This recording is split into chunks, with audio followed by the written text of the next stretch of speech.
थे, दो महात्मा चले जा रहे थे, एक गांव में से निकले, लोगों ने बहुत गाली दी महात्मा को, सारे गांव की गाली देने लगे महात्मा को। महात्मा ने कुछ नहीं कहा, शांति से चले गए। दूसरे गांव में बोले पहुंचे, दूसरे गांव में भी गाली मिली, महात्मा फिर भी शांति से चले गए। तीसरे गांव में भी गाली मिली, महात्मा वहां से भी सीधे चले गए। चौथे गांव में जैसे ही पहुंचे, वहां सबने प्रशंसा करी, तो महात्मा भी नहीं रुके, वो फिर भी चले गए। अब उनके साथ में जो उनका शिष्य था, उसने कहा महात्मा हमें ये समझ में नहीं आया, हमारा तो खून खोल गया आपको गाली सुनते हुए, आपके मुंह पे वही मुस्कान है, पर आपको क्रोध नहीं हुआ गाली सुनकर? आपने गाली क्यों ली उसकी? तो महात्मा ने कहा भैया बताएंगे बाद में।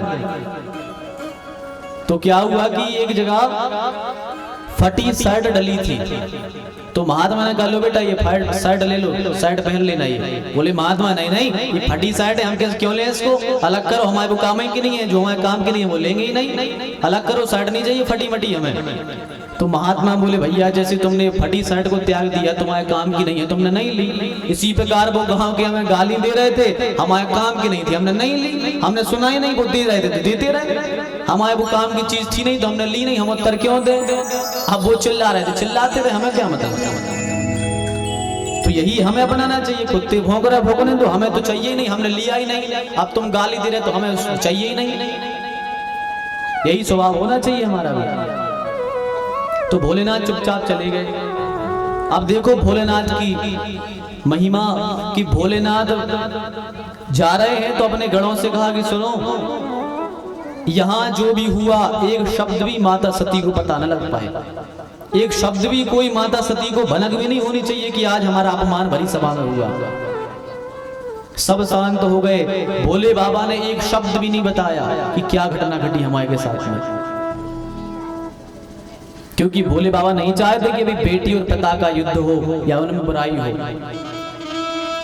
अब दक्ष तो दक्ष भोलेनाथ का अपमान करना चाहता था, तो इसने क्या किया, कनखल में यज्ञ रखा, कनखल में यज्ञ रखा, सब देवताओं को इसने आमंत्रण भेजा, चारों दिशाओं के, तीनों लोकों के सब देवताओं को आमंत्रण दिया, इस तारीख से यज्ञ है, सबको पधारना है। सब देवता तारीख आई तो अपने अपने विमान पर सजाए और विमान पर सजा करके सीधा कनखल जाने लगे, सब पहुंचने लगे। अब देखो कोई कोई व्यक्ति होते हैं जलाने वाले, जलाने वाले कई कई होते हैं, जैसे आपको बुलाया कहीं और सामने वाले को नहीं बुलाया, तो लोग बिल्कुल और अच्छे अच्छे कपड़े पहनेंगे, उसको बता के कि भैया वो एक बार हमसे पूछ ले भैया कहाँ जा रहे हैं, और अपन कहे भैया फलाने गांव में जा रहे हैं, कहते भोजन है, अरे तुम्हें बुलाओ हमें नहीं बुलाओ। लोगों की आदत होती है बताने की। तो सब देवता क्या करें कि शिवा जहाँ रहते थे हिमालय पे, उसके ऊपर से विमान लेके जाएं, सब सुबह से विमान जा रहे हैं। माता सती देख रही कि आज क्या बात है, बहुत विमान जा रहे हैं शोर। अच्छा जैसे ट्रेन से जाओ आप, तो ट्रेन का तो एक रूट है कि भाई उसी रूट से जाना पड़ेगा, रोड का भी एक रूट है कि उस रूट से तो निकलेगी गाड़ी, पर प्लेन का हेलीकॉप्टर का कोई रूट नहीं रहता, जहां से जाओ वहां से ले जाओ। जब आप लोगों को पता था कि शिव को नहीं बुलाया तो वहां से मत जाते, तो जो सती माता की बहनें थी वो चढ़ा चढ़ा कर जा रही थी। एक माता सती की बहन आई, बोले क्यों सती तैयार नहीं हुई, तुम्हें नहीं चलना क्या? सती ने कहा, बोले अरे पिताजी ने कितना भरा भारी यज्ञ रखा है, तुम्हें नहीं बुलाया। अब सती माता कह दे यदि नहीं बुलाया तो बेइज्जती। कहा हाँ हाँ चलो चलो हम भी आते हैं, अभी थोड़ा काम कर लें, तैयारी करके आते हैं। ऐसी दो तीन बहनें आई, दो तीन ने कहा। माता सती ने सोचा कि शायद भोलेनाथ के पास कार्ड आया हो, हमें ना बताया हो। भोलेनाथ के पास में पहुंची, प्रणाम किया और प्रणाम करके कहा कि नाथ पिताजी का यज्ञ हो रहा है, चलो चले। भोलेनाथ ने कहा देवी हमारे यहाँ कार्ड नहीं आया, निमंत्रण नहीं आया, हमें नहीं चलना चाहिए। बोले अरे पिताजी, अरे स्वामी जी पिताजी ने भेजा होगा, ऐसा हो ही नहीं सकता, सब बहनों को भेजा कार्ड, हमें ना भेजा हो, ऐसा नहीं हो सकता।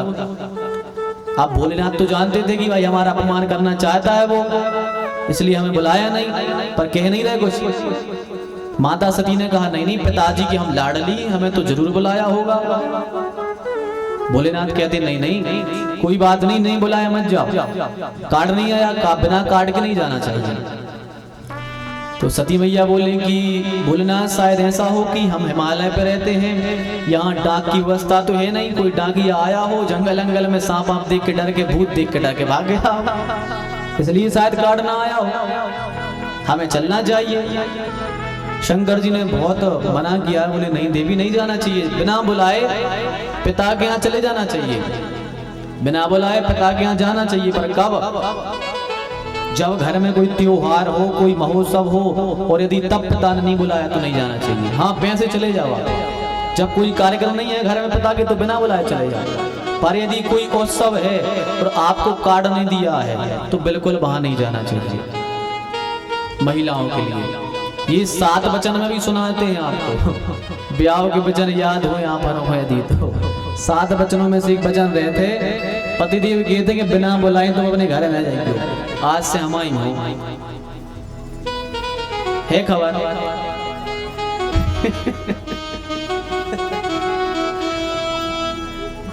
तो बिना बुलाए नहीं जाना चाहिए, पिता के घर भी बिना बुलाए लड़कियों को नहीं जाना चाहिए।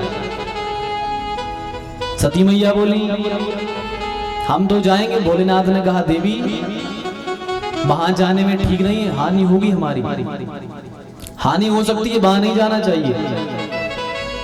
सती की तो हट, सती मैया स्त्रियां हटी होती हैं। सती बोली हम तो जाएंगे। भोलेनाथ ने कहा ठीक है आप जाओ, पर सुनो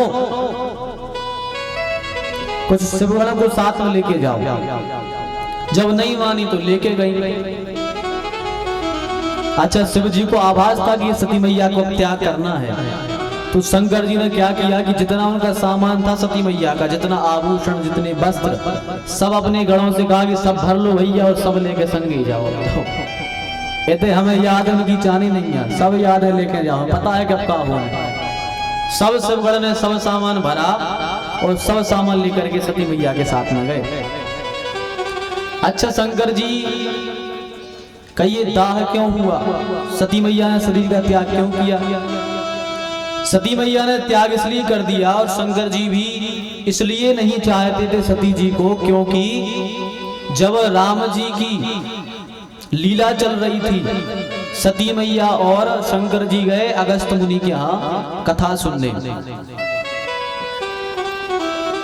एक बार त्रेता जुग माही, एक बार त्रेता जुग माही, एक बार त्रेता युग माही, एक बार त्रेता युग माही, शंभु गए को बजरी सिपाही, शंभु गए को बजरी सिपाही, संग सती जग जननी भवानी, संग सती जग जननी भवानी, पूजे ऋषि अखिलेश जानी, पूजे ऋषि अखिलेश जानी, श्री राम जय राम जय जय राम, श्री राम जय राम जय जय राम, श्री राम जय राम जय जय राम, श्री राम जय राम। तो एक बार त्रेता युग माही शंभु गए कुंभज ऋषि पाई। भगवान शंकर कथा सुनने के लिए कुंभज ऋषि हमारे अगस्त महात्मा के यहाँ पहुंचे सती मैया को साथ में लेके। संग सती जगह जननी भवानी, यहाँ क्या लिखा है शब्दों को समझो आप। संग में कौन गई है? जगत जननी भवानी, जगत की जननी है वो साथ में गई है। जैसे ही पहुंचे शंकर जी, माता सती पहुंची तो क्या हुआ कुंभज ऋषि आसन से उठे और आसन से उठ करके शंकर जी को प्रणाम किया। शंकर जी ने कहा, वाह, देखो कथा सुनाने वाला कितना सरल है कि हमें प्रणाम कर रहा है।